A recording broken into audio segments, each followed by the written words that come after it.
Pues nadie te ama como yo, pues nadie te ama como yo. Mira la cruz, esa es mi más grande prueba. Nadie te ama como yo. Bienvenidos a Creciendo Juntos en Nuestra Fe Católica, el programa que le ayudará a conocer la riqueza de su fe y a profundizar en su relación personal con Jesucristo en su iglesia. Y ahora con ustedes, el Padre Julián Cardona. Nadie te ama como yo.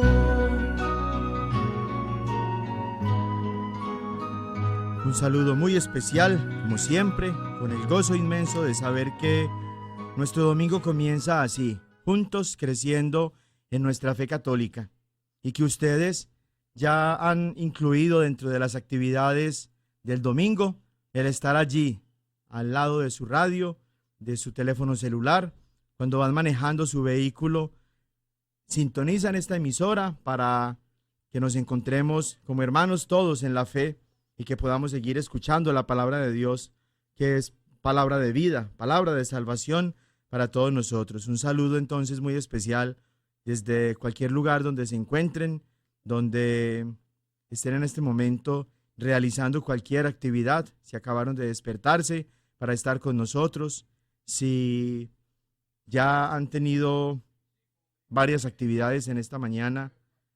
Muchas bendiciones para todos ustedes. Y vamos a comenzar entonces este encuentro de hermanos y de hermanas en la fe, invocando a nuestro Dios sumo y trino, a aquel a quien nuestro corazón y nuestra vida misma adora, porque es el único Dios. En nombre del Padre, y del Hijo, y del Espíritu Santo. Amén. Señor Dios, te damos gracias por todo lo que nos concedes. Te damos gracias porque nos ofreces una vez más la oportunidad de estar aquí. Has querido, Señor, que nosotros, a través de la tecnología y a través de este espacio de formación, nos encontremos todos para seguir escuchando tu santa palabra, para seguir profundizando en la fe, para seguir identificándonos cada vez más con la persona de tu Hijo Jesús, para seguir siendo más dóciles a las inspiraciones que el Espíritu Santo infunde en nuestro corazón. Te queremos seguir pidiendo, Señor, que bendigas a tu iglesia, a la Santa Iglesia Católica que tu Hijo Jesús fundó, que sigas protegiendo a cada uno de los que estamos haciendo parte de ella y que hemos sido comprados, como nos dice San Pedro, al precio más alto, al precio de la sangre de tu Hijo Jesús, que la derramó en la cruz por todos nosotros, porque vino a llamarnos a nosotros que somos pecadores. Ayúdanos, Señor, a hacer vida en nuestros corazones y en nuestras acciones, pensamientos, palabras, actitudes y deseos, lo que en tu santa palabra nos has dejado inspirado. Ayúdanos, Señor, a seguir dando testimonio de nuestra fe y de nuestra vida cristiana. Ayúdanos a luchar contra las tentaciones. Ayúdanos a erradicar de nuestro corazón los malos sentimientos que nos causan divisiones, confrontaciones, conflictos con los demás. Ayúdanos a superar los sentimientos de juicio en contra de nuestro prójimo, de egoísmo y de orgullo. Ayúdanos a no odiar en nuestro corazón. Ayúdanos a acoger a todos, como tu Hijo Jesús lo hizo con nosotros. Ayúdanos, Señor, a no prolongar nuestra vida en el pecado, sino que con tu gracia, con la acción del Espíritu Santo, sepamos todos nosotros aceptar la invitación que tú nos ofreces a convertirnos, a creer en el Evangelio y a hacerlo vida como tu Hijo Jesús, que es el Evangelio mismo, vivió lo que enseñaba, vivió lo que predicaba, que así lo podamos hacer nosotros para que seamos tus instrumentos útiles a través de los cuales sigas tú haciendo maravillas en la vida de todos nosotros y en la vida de todos aquellos que pongas en nuestro camino. Amén. En nombre del Padre, y del Hijo, y del Espíritu Santo. Amén. El Evangelio de este domingo es muy especial porque la celebración misma de este domingo lo es la celebración de la ascensión del Señor. Muchos discursos de Jesús, muchas palabras de Jesús estaban orientados precisamente a hacer entender a sus discípulos que así como Jesús había venido del Padre, en quien nació Jesús antes de todos los siglos, y cuando tuvo este tiempo tan corto para la vida eterna de Jesús, el Hijo de Dios, cuando se encarnó y vivió como uno de nosotros, excepto en el pecado, les quería hacer saber a sus discípulos, hacerlos entender que también Él iba a regresar al Padre y que esa partida temporal de Jesús, lejos de ser una situación difícil y negativa para sus discípulos, iba a ser una situación supremamente favorable, porque yéndose Jesús nos iba a enviar entonces al Consolador, al Abogado, al Espíritu Santo. El Evangelio que vamos a leer entonces lo encuentran ustedes en el capítulo 16 del Evangelio según San Marcos, desde el versículo 15 hasta el versículo 20. Les dijo Jesús a sus discípulos: Id al mundo entero y predicad el Evangelio a toda criatura. El que crea y sea bautizado se salvará, pero el que no crea se condenará. A los que crean acompañarán estos milagros. En mi nombre expulsarán demonios, hablarán lenguas nuevas, agarrarán serpientes con las manos, y si bebieran algún veneno, no les dañará. Impondrán las manos sobre los enfermos y quedarán curados. El Señor Jesús, después de hablarles, se elevó al cielo y está sentado a la derecha de Dios. Y ellos, partiendo de allí, predicaron por todas partes, y el Señor cooperaba y confirmaba la palabra con los milagros que la acompañaban. Palabra del Señor, gloria a ti, Señor Jesús. Hay dos solemnidades dentro de nuestra Iglesia católica, dentro de nuestra vida de fe, que para algunas personas a veces se confunden y que es importante tener muy claras. La primera es la que celebramos hoy, es la fiesta de la ascensión del Señor. Una vez resucitado, una vez que se ha aparecido a sus discípulos, una vez que les ha encomendado todo lo que en su nombre los discípulos van a hacer, no como ruedas sueltas, no cada uno fundando su propia iglesia o su propio negocio, sino formados en la única iglesia que Jesús fundó y a la que puso como base, como fundamento a los mismos apóstoles, pero sobre todo a Pedro, a quien le confió también las llaves de su reino. Jesús se prepara para subir al cielo, es la ascensión. Y como Dios tiene el poder no solamente de resucitar, sino de volver a la gloria que dejó un día cuando se encarnó en el seno purísimo de la Virgen María y cuando se hizo uno semejante a nosotros en todo menos en el pecado.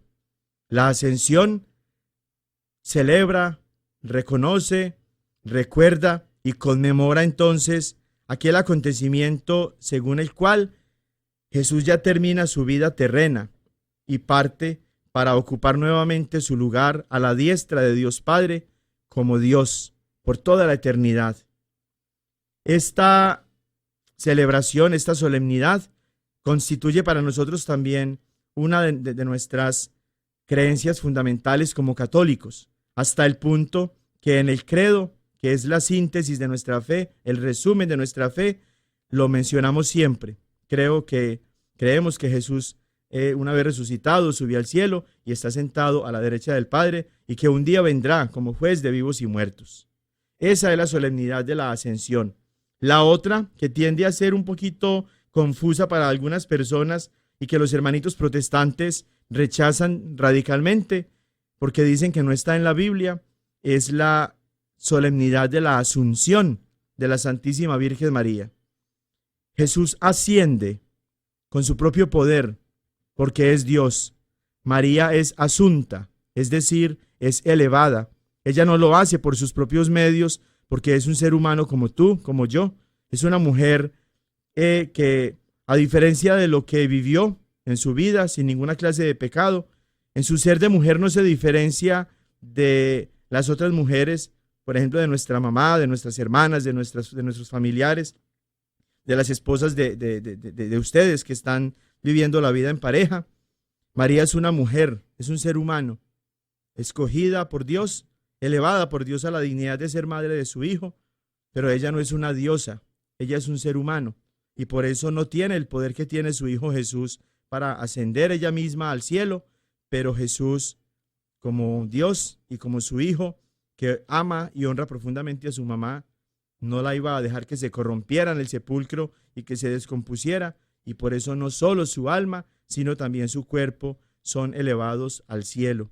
Y esa elevación se conoce entonces como la asunción. Entonces, para que lo tengan claro, lo de Jesús es ascensión, lo de María es asunción. ¿Y qué significa la fiesta o la solemnidad de la ascensión de Jesús a los cielos para nosotros? Significa esperanza, porque Jesús, al ascender a la gloria, al sentarse a la derecha del Padre que está en los cielos, nos está esperando. Como le dice a sus discípulos en el Evangelio de San Juan, cuando se está despidiendo de sus discípulos, a partir del capítulo 14, nos está preparando un lugar. Hay una morada preparada para nosotros, donde está nuestro Maestro, vamos a estar un día también nosotros. La ascensión se convierte entonces en el camino que Jesús marca para nosotros, el camino hacia la eternidad. A nosotros todos nos pasa como seres humanos que se nos olvida que somos eternos, que somos inmortales. Nos quedamos muy entretenidos, muy atontados muchas veces inclusive con las cosas de este mundo. Hay muchas metas y muchos proyectos, muchos sueños y muchas aspiraciones, pero que se quedan nada más aquí, en lo humano, en lo material, en lo terreno.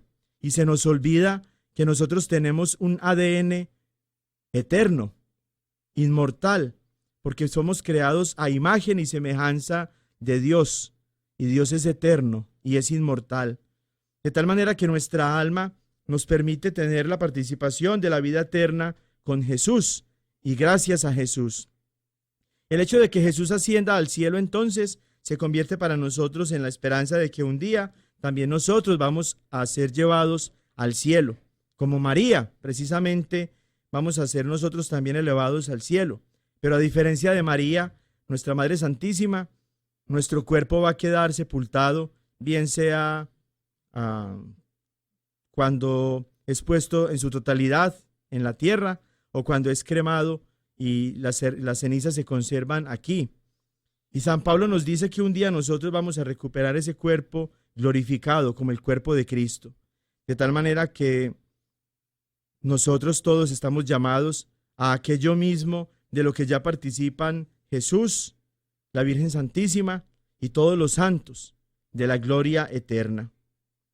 Es una invitación para que tú y yo pensemos y reflexionemos y le demos gracias a Dios por el milagro maravilloso de hacernos parte de su vida, no solamente de su vida biológica, natural, sino de la vida eterna a la que tú y yo estamos llamados. Y por supuesto tenemos que utilizar esta vida, el tiempo que tenemos en nuestra existencia terrena, las cosas materiales, los bienes de los que nosotros disfrutamos, el tiempo con los demás, nuestros talentos y nuestras capacidades, la caridad. Tenemos que utilizarlos como medios a través de los cuales podemos llegar al cielo. Las cosas de este mundo, por mucho que nosotros las queramos, por mucho que nosotros sintamos aprecio y apego a ellas, son pasajeras. Nuestra vida por este mundo es también una vida pasajera. Nada de lo que nosotros construimos, nada de lo que nosotros alcanzamos, nada de lo que nosotros conseguimos se va a ir con nosotros para la otra vida.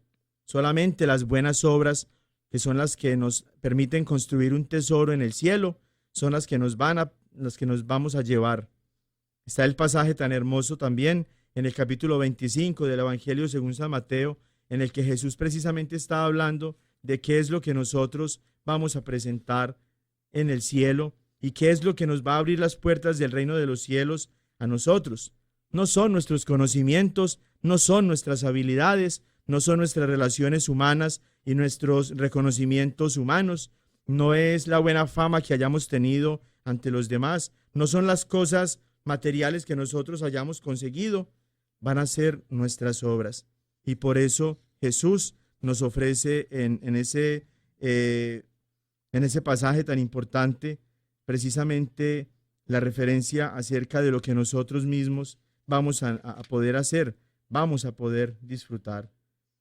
Cuando yo tuve hambre, ustedes me dieron de comer. Cuando tuve sed, ustedes me dieron de beber. Cuando estuve en la cárcel o en el hospital, enfermo, ustedes fueron a asistirme, etc. Esas obras, esa caridad, esa misericordia, ese amor, traducido en obras reales, es lo que nos vamos a llevar. Quiero invitarlos entonces a que cuando meditemos en el transcurso de este día y también en el transcurso de esta semana, en este evangelio, nos acordemos que somos eternos, que tratemos de dejar la mediocridad de nuestra mente que nos lleva a pensar que solamente las cosas de este mundo son las que nos van a llenar, y que empecemos a pensar que lo que de verdad Dios quiere de nosotros es lo que ha preparado ya Él para nosotros en el cielo, donde nos espera, porque para eso ascendió. Y hemos iniciado la semana pasada un tema muy hermoso, necesario también para nuestra vida de fe, cuando se trata de dar razón de nuestra esperanza, como nos dice San Pedro, cuando se trata también de dejarles claros, de dejarles claro a nuestros hermanos protestantes que nos atacan tanto, que los católicos ni somos paganos, ni somos idólatras por tener imágenes y por postrarnos frente a ellas y por tener cierta reverencia, cierta veneración, que somos adoradores del único y verdadero Dios, que es nuestro Señor, Padre, Hijo y Espíritu Santo, a quien nuestra vida misma se entrega y en quien nosotros vivimos, nos movemos y existimos, como dice San Pablo. Y decíamos cómo la primera arma que utilizan los hermanitos protestantes en contra de los católicos que todavía no están muy bien formados en su fe y que son flojos, perezosos para formarse en su fe, es precisamente el tema de las imágenes. Y utilizan una serie de textos que de verdad están en la Biblia, pero que ellos los toman recortaditos y los malinterpretan utilizándolos como arma en contra de todos esos católicos que tan fácilmente se dejan confundir. La semana pasada leíamos entonces todos esos pasajes que los protestantes utilizan en contra de nosotros, y lo hacíamos como una manera de que ustedes estén preparados para que cuando escuchen todos esos pasajes no se queden solamente con lo que el pastor o el protestante maliciosamente les señala en la Biblia para que ustedes lean, sino que vayan al contexto. En el estudio bíblico, ya lo mencionábamos en una ocasión, hay una enseñanza muy importante. Texto sin contexto es un pretexto. Cuando tomamos un texto de la palabra de Dios sin el contexto en el que el Espíritu Santo lo inspiró, caemos en el error. Y por eso es que hay tantísimas sectas y de una se desprende una o más, porque cada uno quiere tomar una Biblia y utilizarla a su propia voluntad, a su propia conveniencia, y forman pues cada uno su propio negocio, su propio changarro, y enseñan con eso un error muy grande cuando desde la fe ponen a la Biblia y a la tradición misma de lo que los apóstoles enseñaban a través de las predicaciones, algo que el Espíritu Santo nunca inspiró. Y por eso también decíamos que así como esos pasajes están en la Biblia verdaderamente, el sentido que los protestantes les dan es diferente, es torcido, es limitado, es malintencionado, porque los hermanitos protestantes afirman que Dios está en contra de todas las imágenes y que todas las imágenes son malas y que lo que encontramos en la Biblia es la prohibición expresa y radical de Dios en contra de las imágenes. Y mirábamos unos pasajes de los cuales decíamos que los protestantes, los pastores sobre todo, nunca les van a hablar a sus súbditos, así como los otros que van a sus casas o que encuentran ustedes en el trabajo o en la propia familia, nunca les van a leer a ustedes en los que Dios mismo está o mandando hacer imágenes o complacido porque las están haciendo. Y eso nos da ya de entrada una enseñanza muy importante, que Dios no está en contra de las imágenes, que Dios no condena las imágenes, que Dios no castiga a aquellos que en su vida de fe utilizan imágenes. en contra de lo que Dios está ayer, hoy y siempre, es de los ídolos. Y no solamente de ídolos, de imágenes, como vamos a ver más adelante. Cualquier ídolo, es decir, cualquier cosa que se convierte para mí en mi Dios y que me aparta de mi relación con Dios, es un ídolo, independiente de que sea o no una imagen. Y contra esto es contra lo que Dios está supremamente opuesto. Los pasajes que nosotros tomábamos entonces, que les decimos, ustedes nunca van a escuchar de los labios de un hermanito protestante, porque maliciosamente ellos ocultan esos pasajes en sus Biblias, son, como decíamos, Éxodo 25, versículos del 18 al 22. Si no los anotaron la semana pasada, los invito a que lo hagan esta vez, para que los tengan allí como herramienta, para que sepan responder ustedes a los hermanitos protestantes cuando los atacan, porque ustedes tienen imágenes religiosas en su casa. Éxodo 25, del 18 al 22, que habla de cómo Moisés construye por orden del mismo Dios el arca de la alianza, y cómo esa arca de la alianza tiene las imágenes de dos querubines, dos ángeles sobre la tapa. Números 21, del 1 al 9, que narra el pasaje en el que los israelitas son mordidos por serpientes en el desierto porque hablaron mal en contra de Moisés y en contra de Dios, y van los israelitas a pedir la ayuda de Moisés, y cuando Moisés ora a Dios, Dios mismo, Yahvé mismo, manda a Moisés a que construya una serpiente y la ponga en un estandarte para que quienes han sido mordidos por las serpientes puedan entonces ser sanados, y es precisamente lo que hace Moisés. Obedece la orden del mismo Dios, del que dicen los protestantes que se opone a todas las imágenes, pues es el mismo Dios el que dice a Moisés, hazte esta imagen, y que es precisamente lo que Moisés hace, construir esta imagen de bronce para que allí se encuentre el alivio, la sanación para los que han sido mordidos. Y en Primera de Reyes, capítulo 6, hay una cantidad inmensa de referencias a todas las imágenes que estaban en el templo que Salomón construye al Señor en Jerusalén. Comenzábamos por el versículo 18, pasábamos después por los versículos 23 al 28, saltábamos después a los versículos del 29 al 35 para decir cómo no había una o dos imágenes en el templo de Jerusalén, sino que había muchísimos. Todas las paredes estaban cubiertas y decoradas precisamente con imágenes. Y había dos querubines, dos ángeles, no así pequeñitos como los que estaban sobre la tapa del arca de la alianza, sino inmensos. Y allí era donde el Señor se encontraba con su pueblo. Y estaba muy complacido el Señor porque Salomón había hecho todas estas decoraciones, había construido la casa como la hizo. Y por eso había una bendición muy grande para Salomón y para toda la casa de Israel. Hoy quiero traerles entonces, para que sigan ustedes tomando nota de esos pasajes que son tan importantes, para que sepan responderles a sus hermanitos protestantes cuando los ataquen por tener imágenes y por venerarlas, porque ellos hablan de la adoración, cosa que nosotros como católicos definitivamente no hacemos, pero que ellos sí nos atacan porque creen que lo hacemos. Primera de Reyes, capítulo 8, versículos del 6 al 67.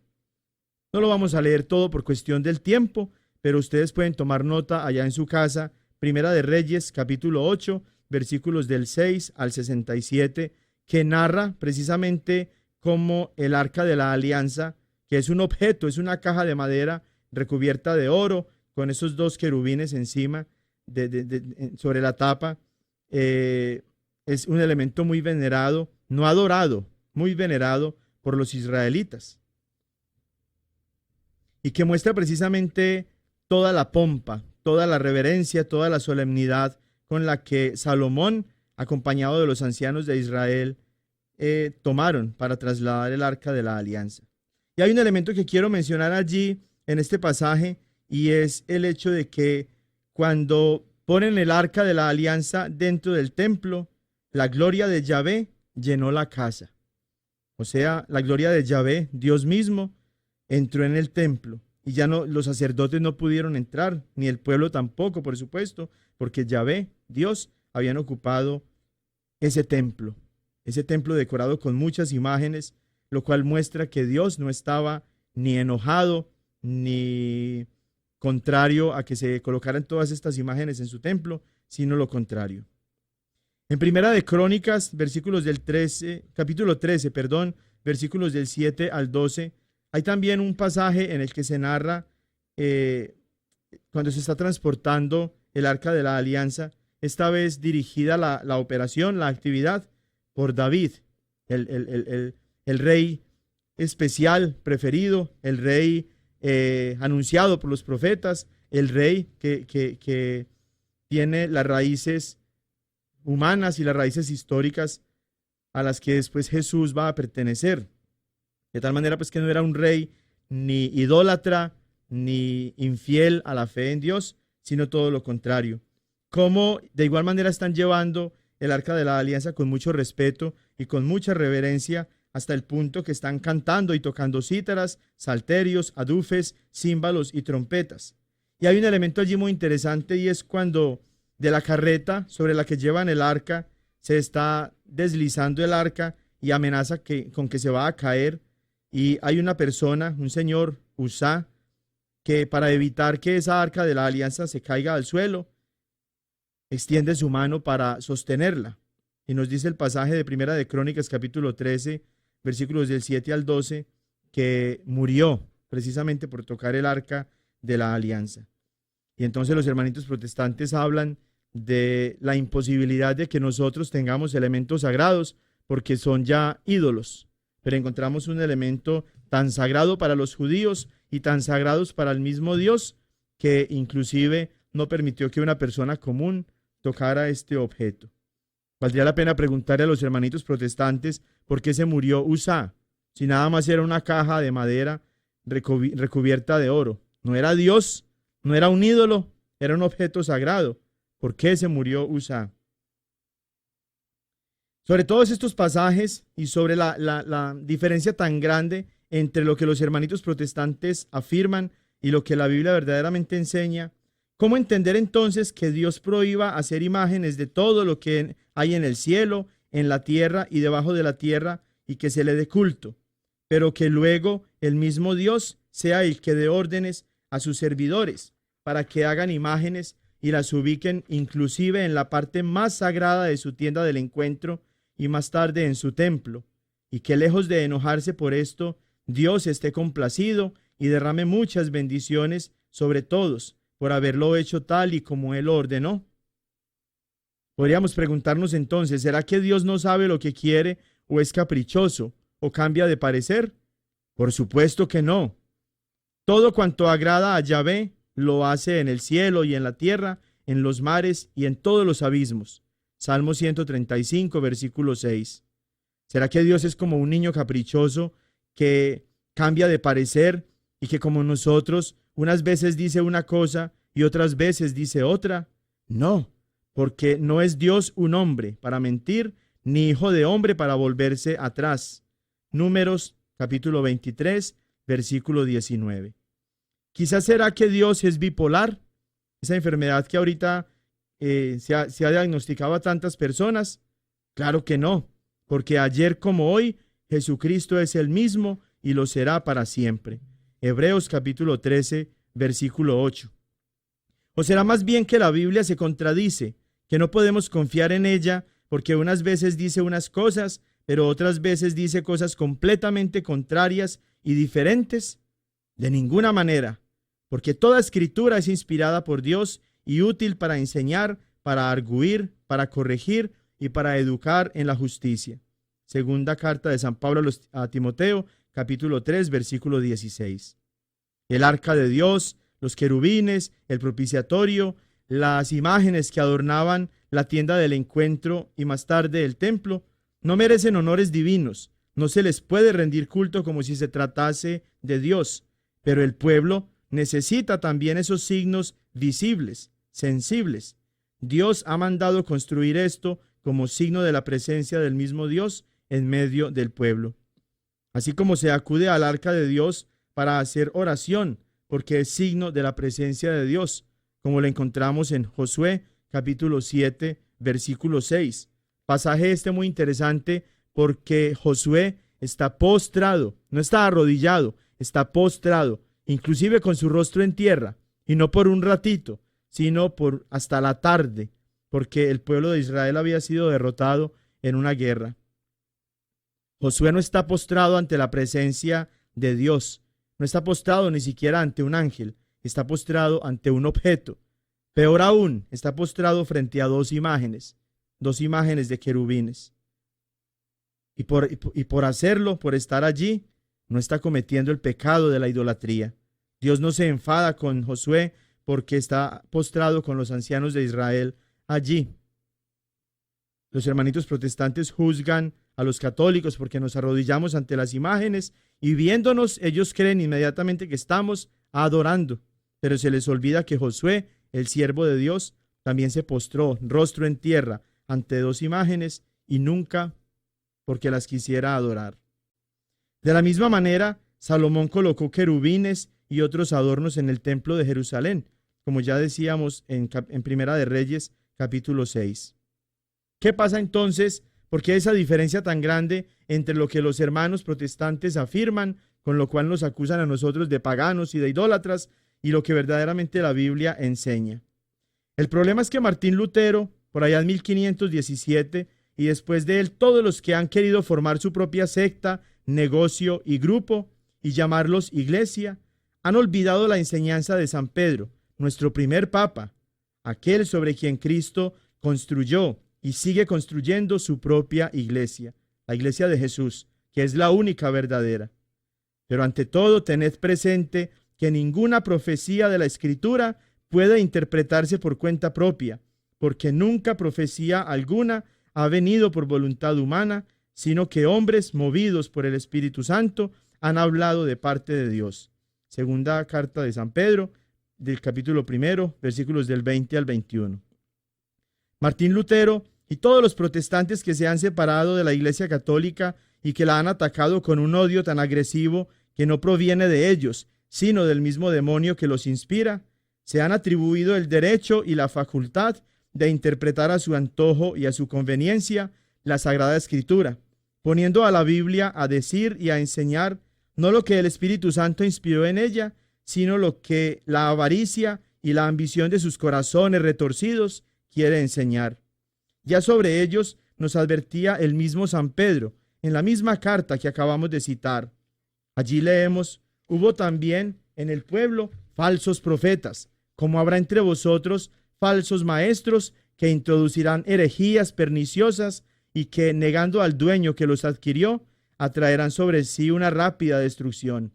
Muchos seguirán su libertinaje y por causa de ellos el camino de la verdad será difamado. Traficarán con vosotros por codicia, con palabras artificiosas. Desde hace tiempo su condenación no está ociosa, ni su perdición dormida. Segunda carta de San Pedro, capítulo 2, versículos del 1 al 3. Es porque cada pastor y cada protestante que toman una Biblia la interpretan como les da la gana, que hay tantísimas sectas vendiendo muy costosa una verdad manipulada. Es por esto también que el odio contra la Iglesia Católica se ha extendido aún sobre aquellos que fueron una vez bautizados católicos y que ahora son enemigos a muerte de la Santa Iglesia de Jesús, de su presencia eucarística, de la Virgen María, del Papa, de los sacerdotes, de los sacramentos, incluso de los objetos sagrados y de las imágenes religiosas que son ídolos solo en la mente limitada y odiosa de todos estos protestantes que se llaman a sí mismos cristianos, pero que no pueden estar más lejos de ser cristianos de verdad. Es por la ignorancia que ciega sus ojos y sus corazones que todavía hoy, 2000 años después, siguen acusando a la Iglesia Católica de ser idólatra, utilizando de una manera ignorante los textos del Antiguo Testamento para comparar los ídolos de los pueblos paganos con las imágenes que usamos en la Iglesia Católica, que son meras representaciones religiosas, similares a las que fueron elaboradas por los siervos del Señor en la tienda del encuentro y en el templo de Jerusalén por la misma orden de Yahvé. Los católicos usamos estatuas, cuadros y otros objetos artísticos para recordar a la persona o a la cosa que representa, nunca para adorarlos, nunca para pensar que son dioses al estilo de nuestro Dios. De la misma manera que para recordar a nuestra madre nos servimos de su fotografía, así los católicos, para recordar el ejemplo de los santos, nos servimos de sus imágenes. Los católicos también usamos estatuas como herramientas para enseñar. En la iglesia primitiva eran especialmente útiles para la instrucción de aquellos que no sabían leer o escribir, a los que llamamos analfabetos. Muchos protestantes tienen ellos mismos también cuadros de Jesús y otros cuadros bíblicos en sus escuelas dominicales con el propósito de enseñar a los niños, especialmente a aquellos que todavía no han aprendido a leer. En sus libros también utilizan ellos imágenes de lo que después a nosotros nos acusan de idólatras por utilizarlas nosotros. Dicen ellos entonces que el problema está en que nos postramos ante la imagen o nos inclinamos ante ella.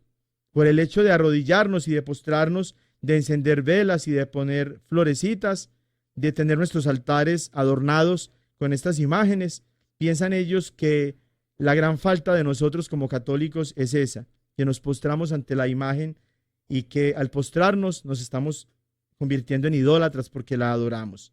Ya nosotros acabamos de leer el pasaje el pasaje de Josué, capítulo 7, versículo 6, en el que el mismo Josué y todos los ancianos del pueblo de Israel estaban postrados, rostro en tierra, ante una imagen, ante dos imágenes para ser más exacto. ¿Está mal entonces postrarse ante la imagen o inclinarse ante ella? A veces los anticatólicos citan Deuteronomio capítulo 5, versículo 9, donde Dios dijo con respecto a los ídolos, no a las imágenes, no te inclines delante de ellos. Puesto que muchos católicos se inclinan o arrodillan frente a las estatuas o pinturas de Jesús y de los santos, los anticatólicos confunden la veneración legítima a una imagen sagrada con el pecado de idolatría.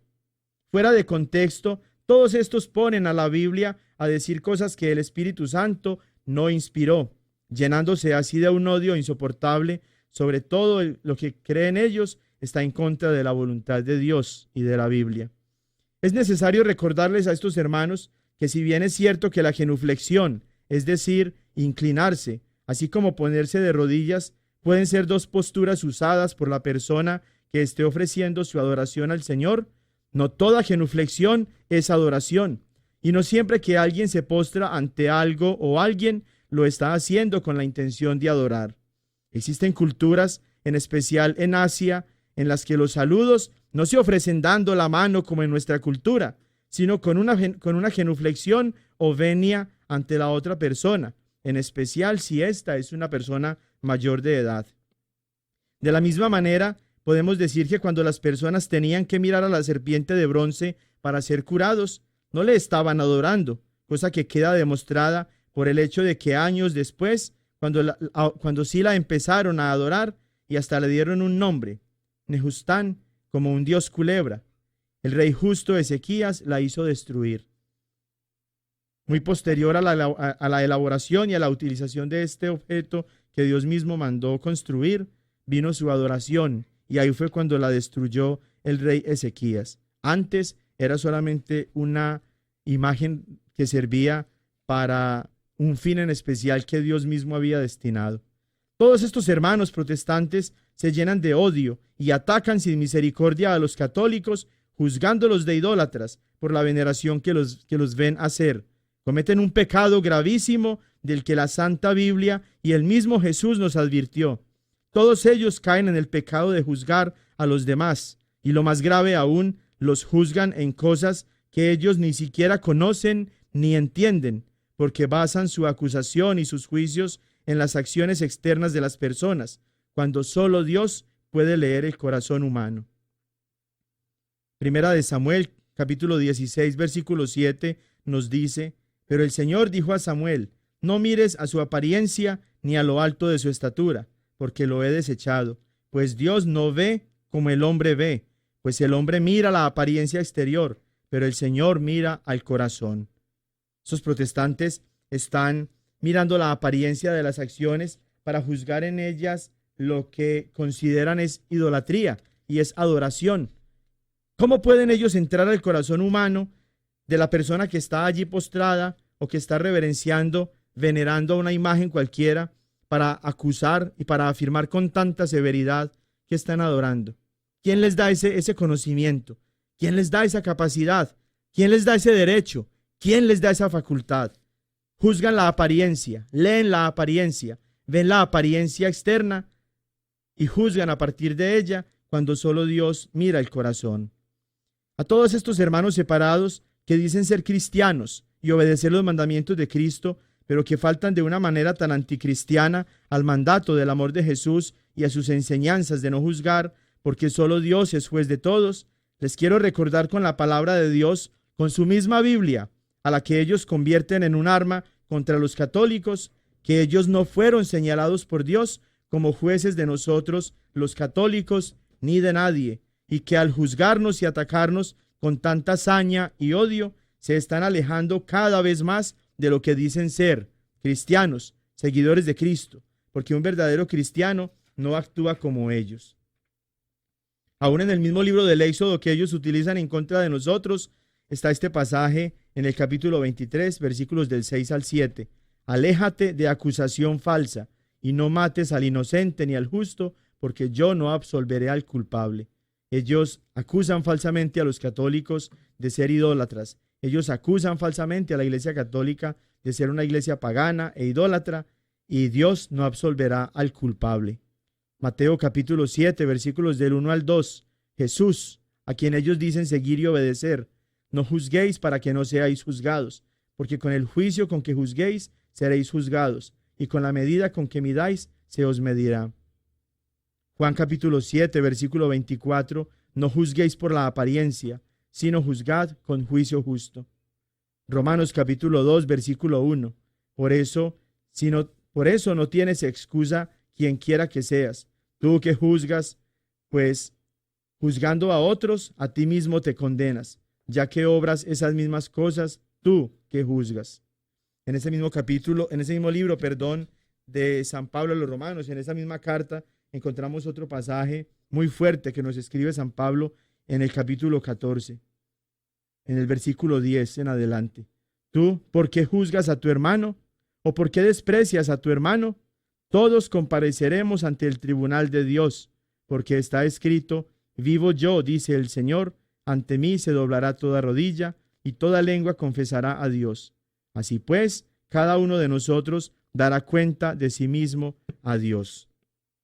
Tú que juzgas, vas a dar cuenta a Dios por el juicio que estás haciendo en contra de tu hermano y por despreciar a tu hermano católico, acusándolo falsamente de idolatría. También Santiago, en su carta, en el capítulo 4, versículos del 11 al 12, nos dice: hermanos, no habléis mal los unos de los otros. El que habla mal de un hermano o juzga a su hermano, habla mal de la ley y juzga a la ley. Pero si tú juzgas a la ley, no eres cumplidor de la ley, sino juez de ella. Solo hay un dador de la ley y juez, que es poderoso para salvar y para destruir. Pero tú, ¿quién eres para juzgar a tu hermano? El comportamiento de todos estos protestantes es similar, no al de un cristiano, sino al de las personas en el tiempo de Jesús, quienes más se cerraron al mensaje de amor y de salvación que Él les ofrecía. Podemos verlos reflejados a ellos en el siguiente pasaje de Lucas capítulo 18, versículos del 9 al 14. Dijo también a algunos que se tenían por justos y despreciaban a los demás esta parábola. 2 hombres subieron al templo a orar, uno fariseo, otro publicano. El fariseo de pie oraba en su interior de esta manera: oh Dios, te doy gracias porque no soy como los demás hombres, rapaces, injustos, adúlteros, ni tampoco como este publicano. Ayuno 2 veces por semana, doy el diezmo de todas mis ganancias. En cambio el publicano, manteniéndose a distancia, no se atrevía ni a alzar los ojos al cielo, sino que se golpeaba el pecho diciendo: oh Dios, ten compasión de mí que soy pecador. Os digo que éste bajó a su casa justificado, y aquél no, porque todo el que se ensalce será humillado, y el que se humille será ensalzado. Los protestantes, lejos de ser cristianos, en lo que se convierten es en los nuevos fariseos, que se creen justos, que se creen santos, que se afirman ellos mismos salvados y que tienen inclusive el descaro y el atrevimiento de mirar con desprecio y con juicios injustos y falsos a los católicos, llamándonos idólatras, llamándonos paganos. La adoración no se puede juzgar por las acciones que la persona realiza, sino por la intención que tiene en su corazón, y esta solo Dios la puede conocer, porque Él es el único que puede escudriñar el corazón humano y conoce las intenciones del corazón. Todas las veces que un protestante acusa a su hermano católico de idólatra, está tomando la posición de juez que solo le corresponde a Dios y está faltando al mandamiento del amor de Cristo y a la justicia de Dios. Vamos a hacer una pausa aquí en este tema en el que nosotros todos como cristianos católicos nos sentimos atacados, porque a todos nosotros en algún momento nos han atacado con esta misma idea absurda de que por postrarnos ante las imágenes o por tenerlas estamos cometiendo el pecado de la idolatría, y vamos a elevar nuestro espíritu a Dios con esta canción que nos va a servir para que también hagamos oración.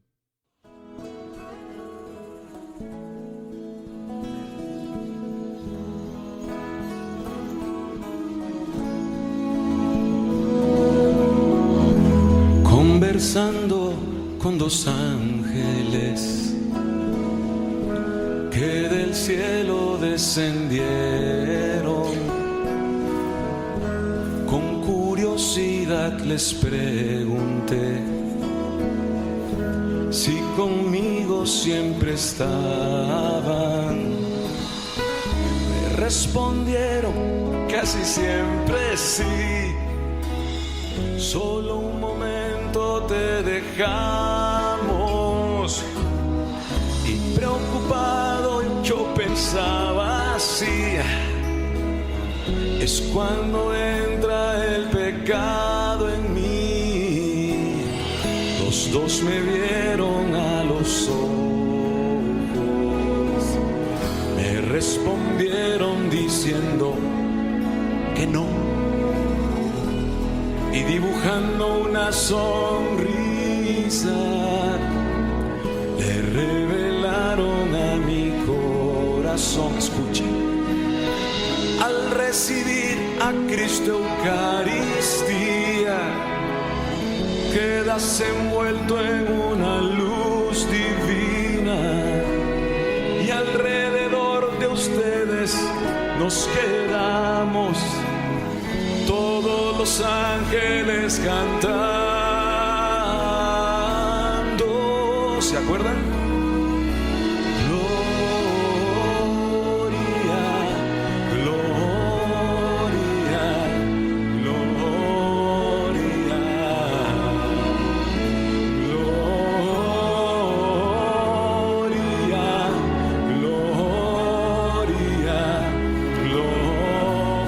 Iberoamérica, fuerte mundo.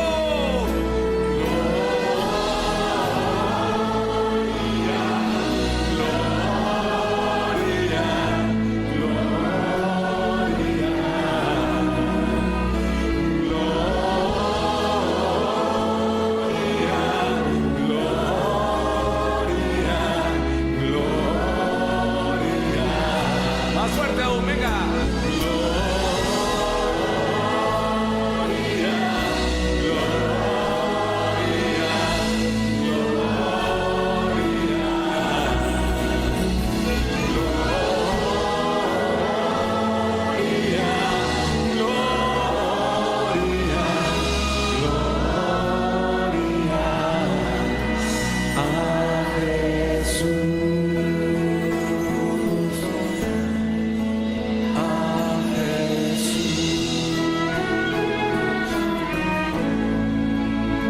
¿Dónde están los ángeles? ¿Dónde está Él? Gloria a ti, Señor Jesús.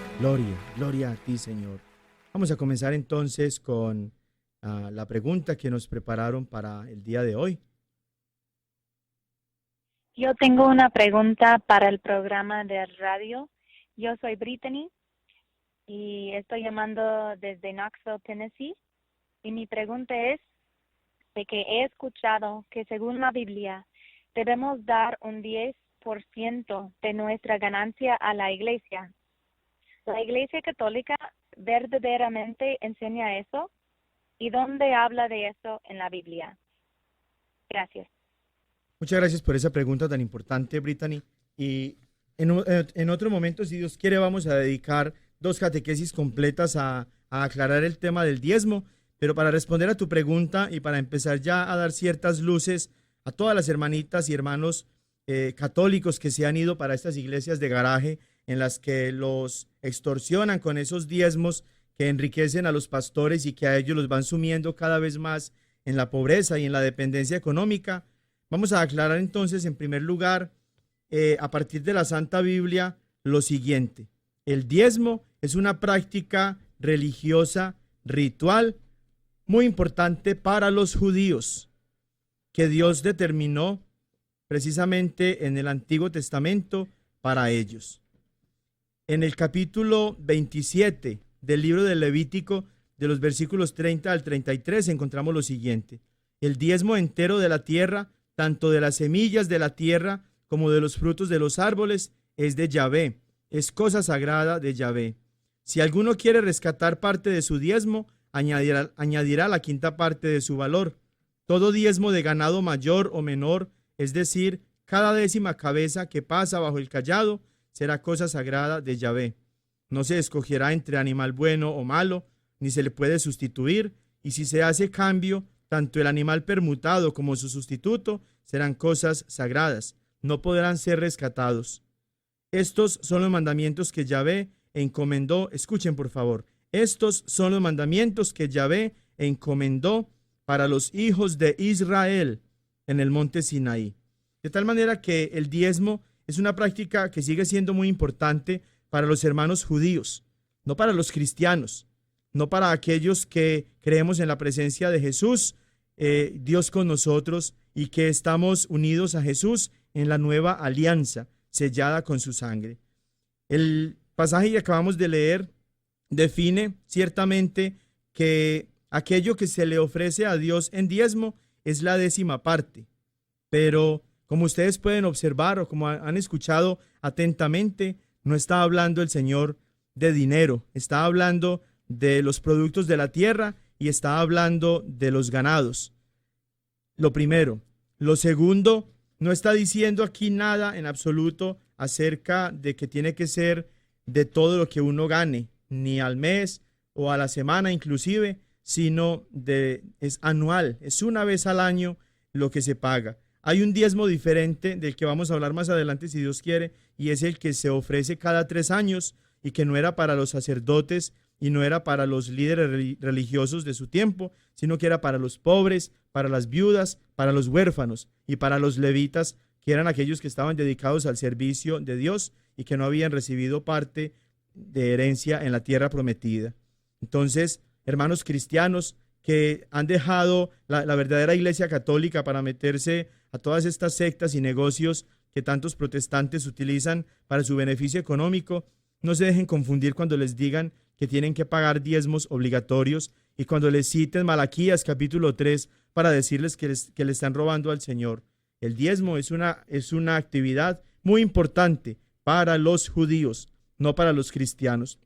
Por eso Jesús nunca cobró el diezmo y nunca mandó a sus discípulos a que cobraran el diezmo, y menos en dinero. Y sí queda claro cómo Jesús alaba la actitud de aquellos que dan con tanta generosidad, como cuando está poniendo atención a esta ancianita, a esta viuda que en la colecta está poniendo todo lo que tiene, y Jesús está exaltando precisamente esa actitud. Pero en ningún momento está Jesús indicando que nosotros tengamos que hacerlo, y menos de manera obligada. Entonces, si se atiende a la importancia del diezmo, según el parecer de los pastores protestantes, si es una norma que aplica también para nosotros como cristianos, debería también entonces aplicar la ley del levirato, debía aplicar también la ley según la cual las mujeres que están en su regla menstrual tienen que ser confinadas y apartadas porque están impuras. Tendría que también tener validez esa norma tan inhumana en la que las mujeres eran apedreadas cuando eran sorprendidas en adulterio.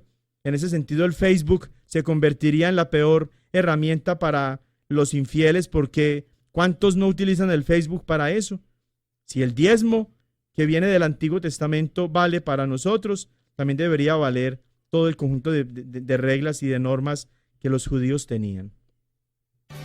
Hay 8 parroquias cerca de sus casas en las ciudades de Lenoir City, Knoxville, Oak Ridge, Alcoa y en Maynardville, en las cuales los hispanos ya hacemos presencia y tanto nuestros sacerdotes como los líderes laicos han desarrollado programas en los que ustedes pueden participar en español.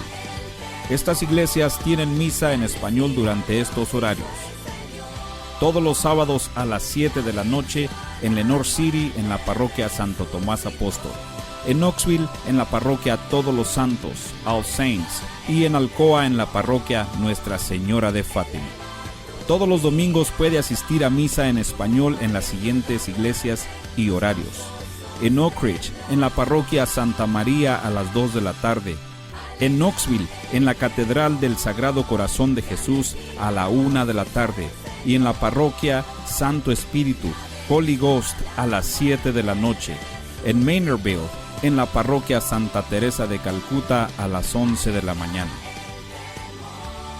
Si desean más información sobre la Iglesia Católica o dónde pueden ustedes asistir a misa en otras ciudades y celebrar los sacramentos, por favor llamen a la oficina del Apostolado Hispano al 865-637-4769. Con fuerza, eleva tu mirada al cielo, pide con fe que Dios siempre te escucha, que nada la paz te quite. También los invitamos a que le den like o me gusta a nuestra página de Facebook, La Cosecha DOK, para que se mantengan informados de todos los eventos de las diferentes parroquias y en la diócesis de Knoxville. De esta manera podemos mantenernos conectados y también nos pueden enviar sus comentarios y sus preguntas para el Padre Julián. Otra manera de enviarnos sus preguntas es llamando a nuestra oficina al 865-637-4769. Hay tanto que conocer de nuestra fe católica. Aproveche esta oportunidad y llame con su pregunta al 865-637-4769.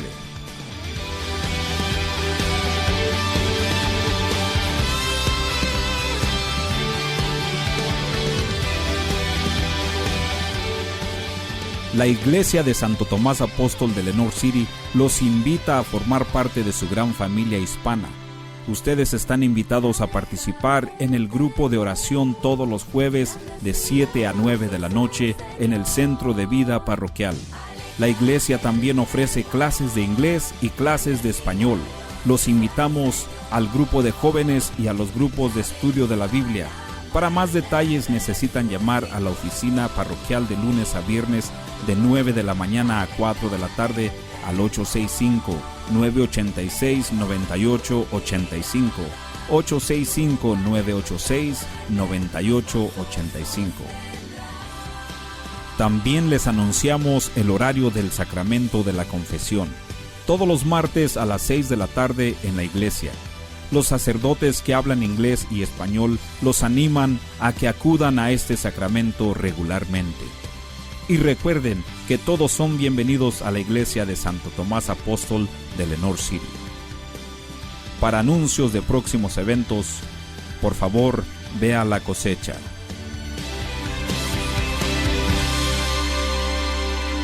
Así vamos dando por terminada esta catequesis del día de hoy, pero la otra semana, si Dios quiere, vamos a terminar este tema tan importante que levanta tanta ampolla pues entre muchos hermanitos católicos que se han dejado confundir y que militan ya con mucha agresividad en todas estas sectas y changarros pues que se están creando en torno a nosotros. Y la invitación a ustedes es para que no se dejen engañar. Si tienen preguntas en su fe, si hay algo que ustedes no han entendido plenamente, saben dónde encontrarnos. Estamos allá en la parroquia de Santo Tomás. Nuestros hermanos sacerdotes también en las otras parroquias están dispuestos siempre a responder a sus preguntas y que sigamos viviendo una sola fe, como Jesús nos dejó a todos nosotros organizaditos en esta que es su iglesia, su esposa, su cuerpo, que somos todos nosotros. Un anuncio adicional a los que ustedes ya han escuchado es la vigilia de Pentecostés que se va a llevar a cabo en la parroquia de Todos los Santos el sábado 19 de mayo de 9 de la mañana a 12 de 9 de la mañana a 12 de la noche, con alabanzas y prédicas a cargo del Padre Miguel Vélez de la Iglesia de Todos los Santos y del Padre Artur Torres de la parroquia de la Catedral. Todos están cordialmente invitados. Y que la bendición de Dios Todopoderoso, Padre, Hijo y Espíritu Santo, descienda sobre ustedes y los acompañe siempre.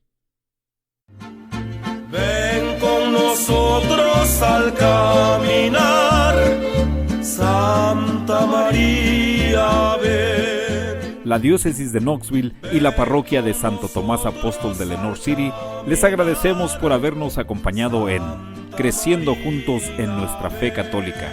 Y los invitamos a que nos escuchen la próxima semana por esta misma estación y a la misma hora, para profundizar en lo que significa ser un católico conocedor de su fe. Hasta pronto y que Dios los bendiga.